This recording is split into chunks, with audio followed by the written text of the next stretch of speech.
Hello, welcome to the Age of Sigmar Stat Center. I'm your host Rob, I'm joined by the Twitch chat, and today we're going to be looking at event results for Age of Sigmar events all around the world. We'll be looking at the 5 O's or the 4 1s. 4 wins? 4 wins?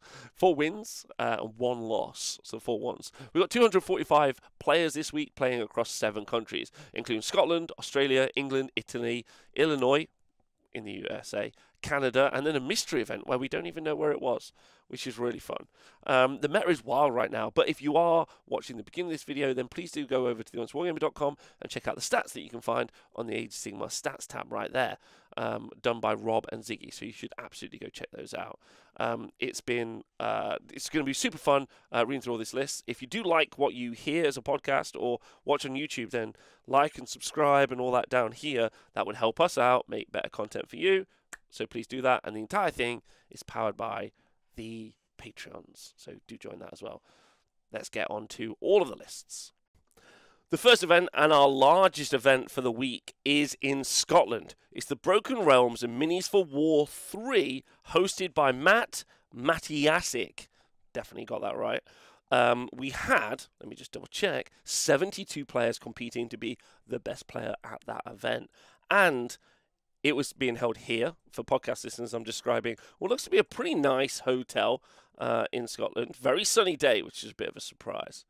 Okay, our first place and 5-0 is a bit of a legend. Son and heir to the House of Fraser Empire. Most people don't know this about Rhys, but Rhys Fraser has been for the past 2 years a narrative player, and he is he's only for the past 2 years played Sylvaneth. All he's ever done. He's never been like, do you know what? I want to flit around between different armies. He's a narrative Sylvaneth player, and he took the event out 5-0. Rhys Fraser with his Sylvaneth Oakenbrow list, which really goes to show that all of us are narrative players in many ways. He was running Sylvaneth Oakenbrow. Don't forget that means they get to fight on the top bracket. Then he had Drycha Hammerdreth in his army, Spirit of Durthu with the Greenwood Gladius, the Tree Lord Ancient, a Warsong Revenant who was a general with Spellsinger, so do spells through the trees, the Versatile Gem, Tree Song, and the Aspect of the Champion fueled by Gurish Rage, so can't be slain on a 3-up. And then the Battle Mage of Gur, 10 Dryads and 2 Tree Lords, and the Spiteswarm Hive. So the ability to teleport through trees. We've got the multiple pluses thanks to the Battle Mage and also Spiteswarm Hive, which are giving you, like, I think it's a total of +5. And then obviously you can CP re-roll it, throw Durthu through, smash some boys up, teleport back, maybe throw the Tree Lords through, do some shooting. They fight at the top bracket. You've got a lot of healing thanks to the Tree Lord Ancient and regrowth in there as well. So even if it's not fighting, even if it's wounded any of the Tree Lords or any of the monsters, including Durthu, they still get to fight at the top bracket unless they're on their very final wound, and regrowth and things like heroic actions to heal are going to be able to heal back even more, which is really good. Drycha is featuring in several of these lists as well, which I find really, really interesting. So yeah, Oakenbrow, and we did a quick dump into the TSN stats organised by Ziggy and Rob, and Oakenbrow, more like Broken Brow, am I right? Thanks, chat. 59% win rate. 15% of the armies used, but 59% win rate. Heartwood below them are on a 53% win rate, and I have read nothing but 4 1s or 5-0s for the past few months from Oakenbrow lists. So maybe something to research there for everyone else. In the 4 and a draw bracket. We had Alex Bruce and Nathan Watson, both with very meta lists, which we've covered on the Stats Center before. You have Fireslayer's Vorstrag list with the Rune Father, a Rune Master, a Battlesmith, the Rune Smiter, a Flamekeeper, and a Flamekeeper. So really the trick here is the double Flamekeeper. Models in the Berserker unit die, they tap up the Flamekeepers so they can add plus damage. Each model that dies will add +1 onto the Flamekeeper's total. They'll add a bunch of damage. Oh, is this the Alex Bruce? Oh my god, I've actually interviewed this Alex Bruce. If this is Alex Bruce I'm thinking of, there can't be loads. Then this Alex Bruce, I've actually already done an interview with Alex on Patreon on this Fireslayer list specifically. But you tap up the Flamekeepers, you basically top them up with murders and deaths from the Volkite Berserkers, and then you add like +1 damage or charging the opponent's charge phase. And then you've got the big unit of 15 Hearthguard Berserkers, which are just a very brutal like combat unit, so they're a brawler unit, so they can survive and they can fight, which is very, very cool. And then Nathan Watson with Gloomspike Gits, Jaws of Mork, Dankhold Trogboss, Madcap Shaman, Squig Boss and Nasher Squig, Scragrot and Grinkrak. Then he's got 20 Moonclan Shooters, 40 Moonclan Shooters, and 30 Squig Hoppers. And then he's got some Loon Smasher Fanatics in the back. Now this is quite interesting because obviously the Hoppers are going to be doing a lot of front-facing damage. I like it. They're a very strong Alpha Strike combat unit. The Shooters, though, can bring a lot of hurt thanks to all of the different debuffs you can apply to your opponent and buffs you can add onto the Shooters. He's got a lot of shots out of those units there. And while you're dealing with those Squig Hoppers in your face and the Loon Smasher Fanatics that are going to go beat you up, you're also then dealing with the amount of shooting that you're getting at range, which is just absolutely brilliant. So those are the 5-0s and the 4s and draws. In the 4-1 bracket, we got a bunch of legends. We got William Cruikshanks, JJ Cropley, David Jack, Stephen Mitchell, Adam Turner, Chris Archibald, Archie, John Bayliss, Christopher Nellis, Stu West, King Solomon, a bunch of the Irish lads over playing in Scotland. And we'll go through their lists now. So we had a Soulblight Gravelords list with 200 zombies. Gorslav, Double Necromancer, Radikar the Wolf, Vampire Lord, and Vampire Lord. There's not really much that you need to say about this. Of course, obviously the ability to res those units thanks to Gorslav, and the ability to give a ward save and heal those units is also massively effective. So that's 200 zombies there. Then Stormcast Eternals, Karazai the Scarred, and he obviously doubles up with the 6 Praetors that are in this list. This is in the Hammers of Sigmar, because Karazai and the Praetors give them basically a 3-up ward save for Karazai, and then Karazai just goes off and eats people up. Karazai's become really popular.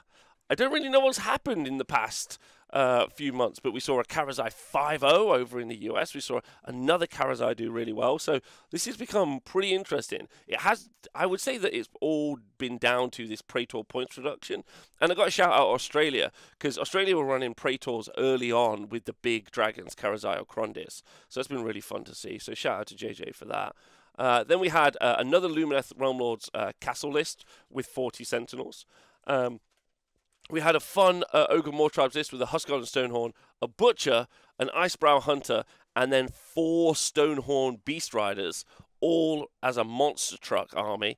Now, this army plays very interestingly. If anyone ever saw Giants play in 3.0, they play as like a concentrated group. So 3 or 4 Stonehorns just stood next to each other. So if you charge one, you're going to be near a couple of the others, and you don't really want to be near one Stonehorn in combat, let alone a couple. So that's actually very, very effective. They're fast, they count on lots as an objective. They kind of do what the Cockatrice build did, where they put a bunch of monsters on objectives, and then you end up with like 20. You can immediately move 20 to hold an objective into different locations very fast if they're not engaged in combat. That doesn't even include the ability to use the monstrous action to move one of them 3d6. So you could effectively cap objectives your opponent wasn't expecting, which is, in my opinion, very, very cool. We had another Helon Castle, this time with double sets of Wind Chargers instead of Wardens, which is really fun.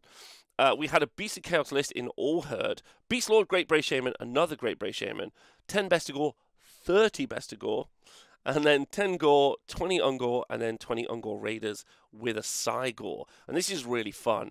The Cygor obviously doesn't shut down enemy wizards, but causes a real issue, especially with the heroic action to be able to apply d6 mortal wounds at range, which is very, very effective, because the Cygor causes mortal wounds to wizards. So you can shut down enemy synergy very, very well. The 20 Ungor Raiders can shoot off board and potentially take out all sorts of units, even characters, but they definitely can clear screens, which is very effective for the 30 Bestigor that can land 7 inches away, but get +2 to their charges. So they could deep strike up to 7 away instead of 9, get +2 to their charges, so that with 5-up rerollable charge, they have 60 wounds on a 4-up armor save with Mystic Shield and All-Out Defense. That's going to be a very survivable unit.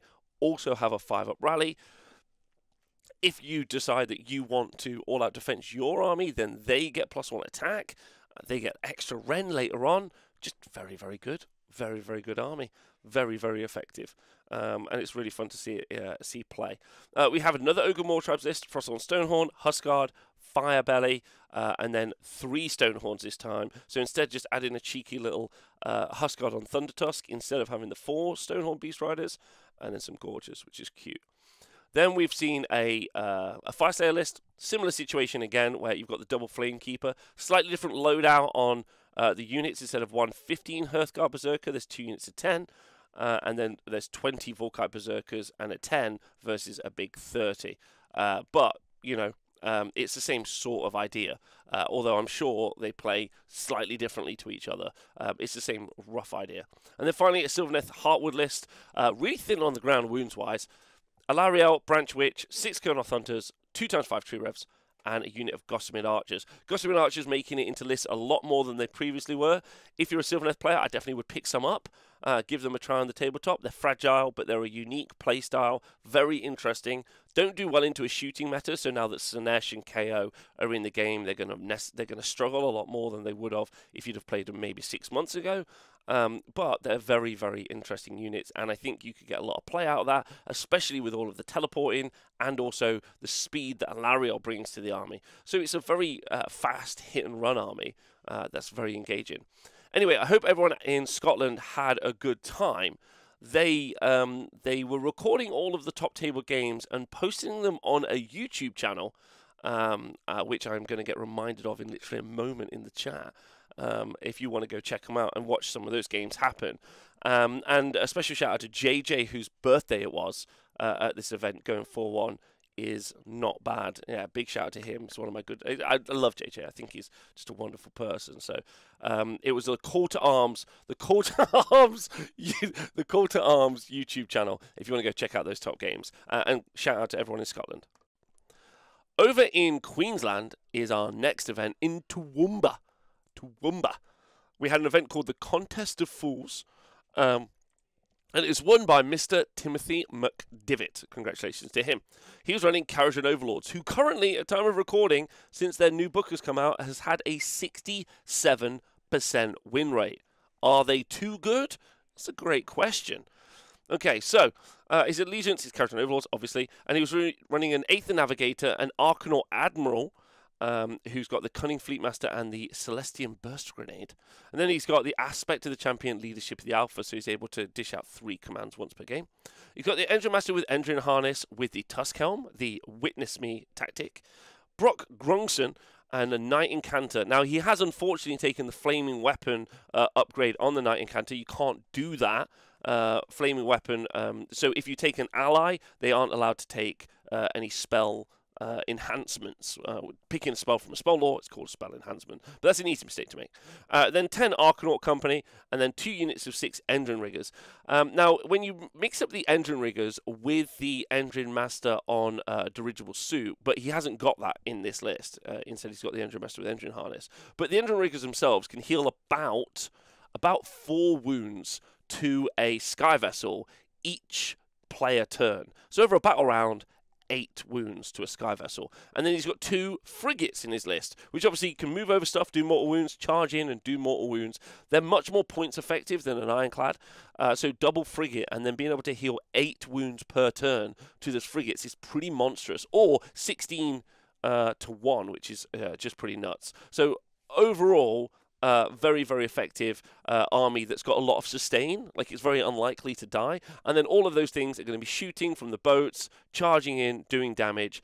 Very, very effective. Easy battle tactics, a little bit more difficult on the primary, but I think you're able to do that thing where you effectively push a flank, or you put all of your forces, I think... if you play a lot of Total War, it's called combat potential. So you put all of your points and forces and resources into a singular area, clear that area, and then move on, which is kind of nice. Or I guess like focus shooting is another way to describe it. So shout out to Timothy McDivitt. Well done on doing so well. For the rest of the results, the Stats Analysis website is really excellent, but the TO has not yet finished the round, so it's a little bit complicated and long-winded to work out who's who, what the lists are, and everything else. So just a quick post to say congratulations to the winner. Shout out to Geordie Flair, straight off from the Cancon win with 4-1 Beats of Chaos. Shout out to Zachary Lair with Kharadron Overlords. Again, another KO 4-1. A special shout out to Matthew Dale in the 4-1 bracket with Stormcast Eternals. Patrick Carter with 4-1 with Kharadron Overlords again. Tim Bauman with Fire Slayers in the 4-1. And then Jaden Hargreaves of Maggotkin and Nurgle. And Gavin Woodrow with Gloomspite Gits. So, as you can see, even more Kharadron Overlords and some Fire Slayers as well. Is this the year of the dwarf? Oh my god. Our next event is the Quest of Champions event being held in England. So it's Quest of Champions Heat 2. We had 38 players playing at this event, which is really exciting. And it was organised by lovely Mr. Dan Buchanan, held at the wonderful Sanctuary Wargames, which for some reason the links always send us here. Podcast listeners, I'm looking at just a suburban street road with a bunch of bungalows. That's definitely not where it is. It's in a very great location. It's a really cool wargaming place. Anyway, in first place was Fabian Quinn. Fab's doing really well again with a different army. Last time he went 5-0 at an event, was it my event I think actually, with a bunch of Ogre Stonehorns. Swapped it up and is running Kharadron Overlords Barak Zilfin. He's got the Aether Chemist, the Arcanaut Admiral, and Brock Grungson. And then 10 Arcanaut Company and 15 Thunderers inside, probably an Ironclad. 2 units of 3 Engine Riggers and also the Frigate in the list. So everything I said before applies when it comes to KO, but effectively they're a shooting Alpha Strike, very much like the combat Alpha Strikes that we see. They're probably a low to, in this case it's a 1-drop. It's probably going to give the first turn away, and then just hope for the double 1 into 2 and absolutely yeet off most of your army. We've seen 15 Thunderers be a common theme in these armies as well. Don't forget the Engine Riggers are going to be able to heal up the Ironclad or the Frigate, so they're very survivable. If you charge at them, you're going to get shot by all the Thunderers. They've got a bunch of different command abilities for being able to move away, which is effective as well. So just a very strong shooting alpha army, which the game isn't really prepped for, and the game has never really been prepped for. We don't tend to use as many scenery rules as we could. Little reminder that there is a scenery blog on, or terrain blog on the Wargamer.com. You go check out where you can assign keywords to different pieces of terrain. That will affect and hopefully help against shooting alphas, but we don't, unlike 40k, we don't really have scenery rules to really help us stop shooting alphas, and so they're very strong when they end up being strong in the meta. But shout out to Fabian for doing so well with it, especially as it's a new book. And then 4 in a draw, we had the wonderful Mr. John Dale, Stormcast Eternals and Astral Templars. He was running Stormkeep as well, so his Vindicators and Vanguard Hunters are going to count as more on objectives, kind of like old Galician veterans. But 6 Praetors in a list. Sneaky suspicion we may see another Karazai. No one expected that. No one expected this to be a double Karazai weekend, but here we are. Backed up by not 1, not 2, not 3, but count if you've got nothing to do, 4 Night Vexillers. Don't forget, they've got the Meteoric Standard, so they effectively pick a point on the board, D3 mortal wounds to everything within 3 or 6 inches, I forget which one, once per battle. Do that 4 times, that's 4 D3 mortal wounds in a location and space. Then you take the Celestin Prime, add that to the Bunker Buster strategy. He picks a point, everything in range takes D3 mortal wounds. So you're doing 5 D3 mortal wounds to everything in AoE, and then Karazai is going to run up and eat your face. What a cool list. Absolutely brilliant.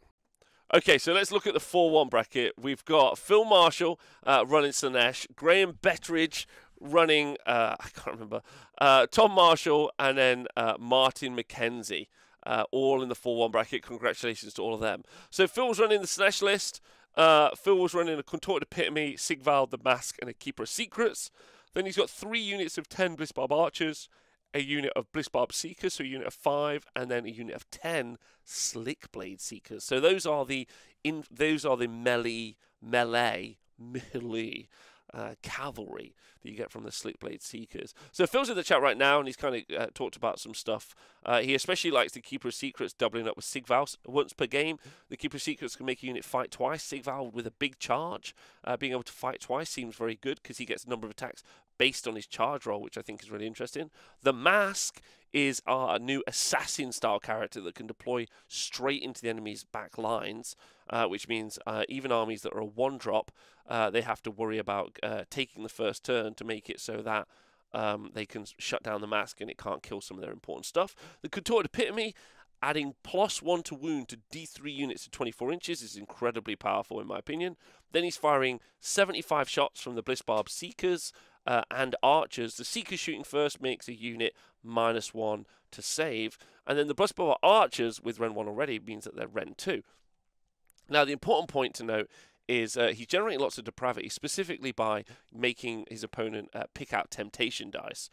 So every time he picks a unit, he's just saying temptation, temptation, because he can choose multiple different units with the archers. The Slickblade Seekers are an incredible unit, especially if you're looking to kill and pick up hordes of units. So if you're looking to murder some people and do some fighting, the Slickblade Seekers are very, very, very effective. And then if you made them pile in attack twice with the Keeper of Secrets, that would also be very, very good as well. His army subfaction is Pretenders, and yeah, there's lots to talk about there. The Epitome with Tunnel Master is quite fun as well. Yeah, really interesting stuff. And yeah, just very good. The problem is you're going to be giving away a lot of temptation. Therefore, you're going to be doing a lot of depravity points, which means this army stacks up really quick. Being able to be -1 to hit, get a 5-up ward save. Those are all very, very effective. And then you can start summoning, which is just really, really good. Other lists that did really well was an Ogre Mortribe's Meat Fist list. This is a bit embarrassing for me. I've been complaining about Gluttons a lot recently. And this has got a Bloodbowl Hunter, a Butcher, and a Frostle and Stonehorn. The Bloodbowl Hunter has got the aspect of the champion Tunnel Master, which is when you make a normal move, you can do a teleport. The Bloodbowl Hunter has got the ability to, if your opponent moves near you, you can move away or make a normal move. That means you can activate Tunnel Master and effectively teleport away. A cute, cheeky little trick. Not sure if it's going to get FAQ, but there you go. Butcher, Frostle and Stonehorn, obviously with Rockbane Eldar. And then 1, 2, 3, 4 units of 6 Gluttons, giving me hope.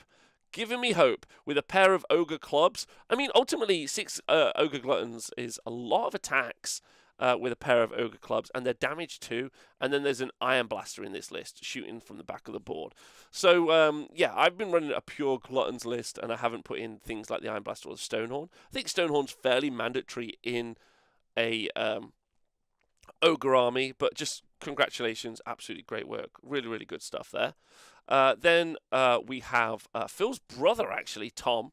I think I've got that right. Let's just triple check. Yeah, Tom. Running Slaves to Darkness, Legion of the First Prince. Got Be'lakor, in my opinion, the current best unit in Age of Sigmar. Absolutely the best unit because it shuts down all the Death Stars that we're seeing.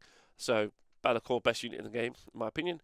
Chaos Sorcerer Lord, 9 Corvus Cabal, 5 Chaos Marauder Horsemen, and then 10 Chaos Knights with the Mark of Nurgle, and 10 Chaos Chosen in Undivided. And then there's a War Shrine with the Mark of Sinesh. Don't forget, you can give that Chaos Chosen unit the Mark of Sinesh for a turn, meaning that they can benefit from some of those Sinesh buffs coming from the War Shrine. And then the Soul Screen Bridge to teleport a unit over, and make it so that they can have like a 3d6 charge on those Chaos Chosen, doing a big charge in.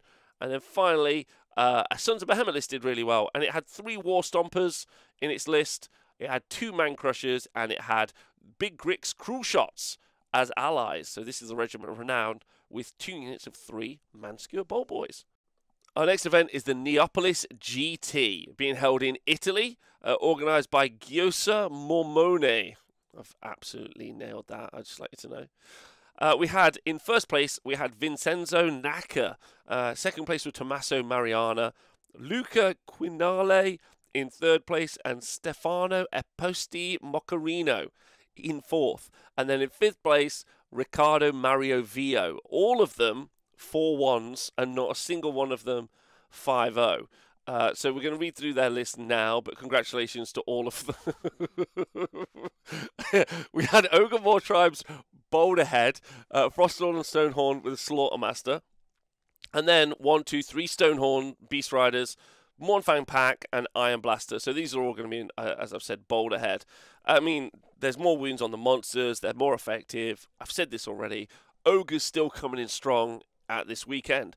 Then Gits, Jaws of Mork, Cave Shaman, Squig Boss, Scragrot, Moonclan Stabbers, 36 Squig Herd, 10 Squig Hoppers, 30 Squig Hoppers, Sneaky Snufflers, Gobblepalooza. We're seeing a lot more of the Jaws of Mork do really well than we are, let's say, Trolls or Spiders.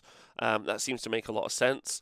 Those Squig Hoppers, again, very strong first turn alpha. The speed is very effective. Squig Herd running in, doing a bunch of damage. So congratulations to them. We have Sons of Behemoth again.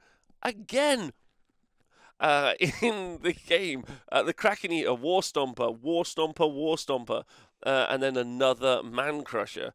So three War Stompers, a Kraken Eater, and a Man Crusher.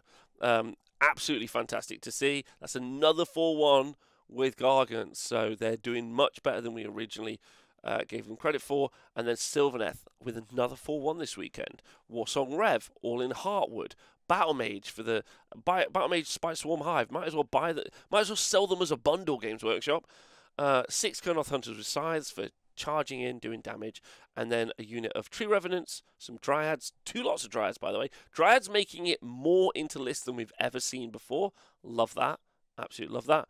And then a unit of 6 Spite Rider Lancers. Shout out to everyone in Italy, but ciao for now. Right. So our next event is the Broken Ranks Q1 Illinois GT, organized by Jake Catchy Muir in Illinois. And it was being held at the Game Store here in Roselle, Illinois, right next to Adamo's Pizza. It's got a 4 out of 5 rating on TripAdvisor. However, Bill's Diner, apparently no customers have ever been, which is quite interesting. So shout out to Bill's Diner. Hope they're doing well. So the event had 22 players playing, and it was won by Joey Trazenberg, with his Sylvaneth list. And it's a pretty exciting Sylvaneth list as well. It's Gnarl Root, but he had Spirit of Durthu, which you see quite often, and then a Lady of Vines, which you never see, but if you get the spell off, you're going to get a 5-up ward save to everyone around you, and then a Lariel in the list as well. A unit of Dryads, a unit of Tree Revs, Chronomantic Cogs, which makes a lot more sense, having Chronomantic Cogs available for Lady of Vines, and a Lariel, to be honest, which I quite like, but 70 points in there, and then the Spite Swarm Hive. Dryads for screening, and then the Tree Revs. The Dryads obviously can move around with the Lady of Vines, and also Lady of Vines can summon a unit of Dryads as well. So quite an interesting army. I'm just going to say that. You don't normally see armies like this do particularly well, but you can see the combinations working quite nicely. I really like it. In the 4-1 bracket, we've got 2 people, Cody Coburn and Rich Collis. So, our Lumineth Realm Lords army was a Helon list, but it was absolutely not the Helon Castle. We had a Scenari Cathalar, a Lore Seeker, Severith, a Wind Mage, and another Wind Mage, 2 of them. Yes, there was a unit of 10 Sentinels, but then there was a unit of 5 Wind Chargers, another unit of 10 Wind Chargers, another unit of 5 Wind Chargers, a unit of Wardens, and a unit of Blade Lords, which is pretty wild. Rune of Petrification and the Sanctum of Amniotok, and the final unit was a Starshard Ballista. So absolutely different to stuff we've ever seen before. Still a lot of shots coming out of the Wind Chargers, and if you still get within 6 inches, you do get to do double shots, which is quite interesting, and the Wind Chargers are very, very fast. So yeah, really fun army to see here, and quite different. And then we had another, I don't seem to have got it, another Sylvaneth list go 4-1. So we had Heartwood, and we had a Warsong Rev, a Lariel, Dryads, Kurnoth Hunters with Scythes, Unit 6, and some Tree Revs in there as well. So again, a Lariel featuring 3 times this week already on 4-1s, which is, I honestly think, very, very exciting for Sylvaneth players. Our next event takes us to rural Canada for the False Alarm GT, and it was organised by Dayton Aubrey, and it was won by Dayton Aubrey, which is an interesting part of Team Canada. wait, a photo! His list is a photo of a list. He has got a Bloodlord's Khorne army, so this will be using the new book. The leaders are a Herald of Khorne on Bloodthrone, a Bloodmaster, and another Bloodmaster. One of his Bloodmasters, the Herald of Khorne, has got the Tunnel Master in there as well. 20 Bloodletters, and 10 Bloodletters. Don't forget, they're 2 wounds each now. And then he's got the Claws of Karnak, some Fleshhounds, and a unit of Blood Crushers. 1 Skull Cannon, the Hexgorger Skulls, and the Bleeding Icon. So when we did the review of Khorne, Dayton was actually in the chat. He was talking about this a lot. He really thinks that the ability to res and heal Bloodletters coming out of this army, especially if you're in Bloodlords. So you're able to put D3 back into each unit, and you've also got the ability to put D6 in thanks to the Bloodmaster, I'm pretty certain, or no, the Herald of Khorne on Bloodthrone actually. But then you also, that excludes also being able to use Rally, which is pretty pretty impressive. So that's a lot of healing coming back into this army. And then the Bloodletters are going to go out and do a lot of fighting and a lot of damage as well. Skull Cannon for some shooting, for sniping some stuff. Hex Gorger Skulls for shutting down some magic as well. So really, really interesting. The rest of the players, we had Carl Ong from the Tough Crowd. Probably one of the least successful Canadian players. Both in popularity and looks. And he was running Carriage Overlords from Barak Nar. He had an Archanaut Admiral, Brock Grungson, an Engine Master, an Aether Navigator, and an Aether Chemist. Then 10 Archanaut Company, 15 Thunderers, 9 Engine Riggers, and an Ironclad. So those 9 Engine Riggers being able to heal a huge amount of wounds to the Ironclad makes the Ironclad probably close to unkillable. And then the Thunderers shooting out of it for a strong first turn, like Alpha Strike, if it gets the opportunity to do so. And then we had Cole Windsor from the Grudge Bearers. Good old Cole with the Disciple Zinch, Guild of Summoners. So Cole is probably a genius. He was running a Curseling with the Eye of Zinch, Magister, Kairos, Fluxmaster, Gaunt Summoner, Ogre, Thermitage, some Carricks, and some Pink Horrors, with a Chronomantic Cogs, Demonic Simulacrum, and a Burning Sigil of Zinch. Woo! Burning Sigil of Zinch. So he's obviously able to summon Lords of Change, add them into his army with this, and it's a summoning build. Yes, of course. And then if Dayton was able to use his Khorne army to play against Cole in the final game, then that would be really tough for Cole, because obviously Khorne have got such strong, powerful anti-magic. Anyway, I think it's probably unlikely any of the listeners around the world are ever going to get to rural Canada. But if you get the opportunity to go to, Dayton's one of my good friends. I'm lucky enough to know to call him one of my friends, and he and his partner Nicole are real hobby goals, relationship goals is what they are, because they're just sweeties and cuties. So if you get the chance to go up there, Carl will probably be there, but you could just fucking throw him in the sea or something. Fuck Carl. And then go check him out. That'd be cool. Our final event is the AoS OGR Cube event. Now, we actually don't know where this was hosted. It's been hosted on the Exon website, which means I feel like it was in Sweden, but we don't know. But here it is anyway. So we're only going to look in the first place. We're going to look at Jan Tomek, running Beast of Chaos. He has a Doom Ball, a Great Bray Shaman, another Great Bray Shaman. Then he's got 6 Bulgor, 3 Bulgor, 2 units of 3 Morgite Chaos Spawn. Don't forget they break into individual ones and move up the board. A Cockatrice and another Cockatrice. A Gorgon and a Chaos Gargan. And there's so much to break down about how this army plays. That's why I think it's one of the best books in the game right now. Chaos Gargan reducing saves down by 1. The Morgite Chaos Spawn breaking out into individual ones and doing a load of shooting. The Cockatrice is making it so opponents' units only hit on 6s. The Bulgor's going in and doing absolutely massive damage. The Great Bray Shaman either moving units off board or doing mortal wounds off board. And then the Doom Ball landing and then charging in your opponent's face. Like, just crazy stuff. Crazy stuff. Just very, very fun, in my personal opinion. Had a lovely time reading this list, and I just love the Beast of Chaos book. I think it's great. So that's it for this week. Now, there were a couple of other events. There were events that used some like heavy soft scores. So people, we didn't track that information, and it wasn't put onto like any other website. So shout out to anyone else playing at any other events around the world. What do we make of the meta in Age of Sigmar right now? Let me tell you, it's crazy. Yeah, it's crazy. There's so many different lists, so many new army books. We've got 2 new army books coming out soon. We've started to just see KO dominate games. Sylvaneth are making a rise. Karazai's in there all the time. I don't know what's happening. Haven't seen much Seraphon, obviously. Haven't seen much Nighthaunt this week. Doesn't mean we didn't see some last week as well. But Karazai being in loads of different lists is nuts. Loads of Sylvaneth, really, really interesting. Start to see Khorne on the table. Start to see Slaanesh on the table. People really learning how that's going and what they're going to do against that. There's some interesting like tic-tac-toe kind of like rock, paper, scissors mechanics for all these different armies and how they play. People still using GHB. People finding fun little combos like the Tusk Helm, whether or not it's legal or not. People finding little combos with things like the Bloodpelt Hunter and the Tunnel Master.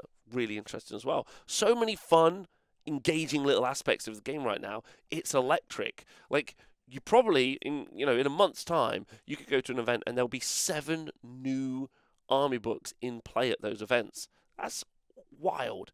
Absolutely wild. And we're only a couple of months into this GHB, so in no way is the game solved. Honestly, probably one of the best times to be playing Age of Sigmar at the minute, in my personal opinion. There's so much going on, so much happening. There's so many. Sure, there might be some like caught out moments where you don't really know how a new army plays, and maybe some of those event results are based on that. But right now, it looks like it's really fun. It looks like it's very engaging, and even the armies that we've seen being played a lot are being played very differently. Sylvaneth is definitely my example from this week. We saw Alariel, Durthu, and a Lady of Vines in one list. We saw all Tree Lords in another list. Really interesting stuff. So it looks like a really fun time. If you'd like to go and check out the stats in more detail, you can obviously go onto the honestwargamer.com and you can go check out the stats done by Ziggy and Rob. They're a powerhouse pair of human beings who create an incredible dashboard of stats and information that you can go and check out anytime, as you can see here, and it's super worth checking out. I hope you've enjoyed the show. I'm powered by the Twitch chat, because they're hilarious and we have a great time doing this. And we do this show every Monday. If you want to come and check it out, I please do encourage you to do so. And don't forget, Age of Sigmar, man, it's like jazz.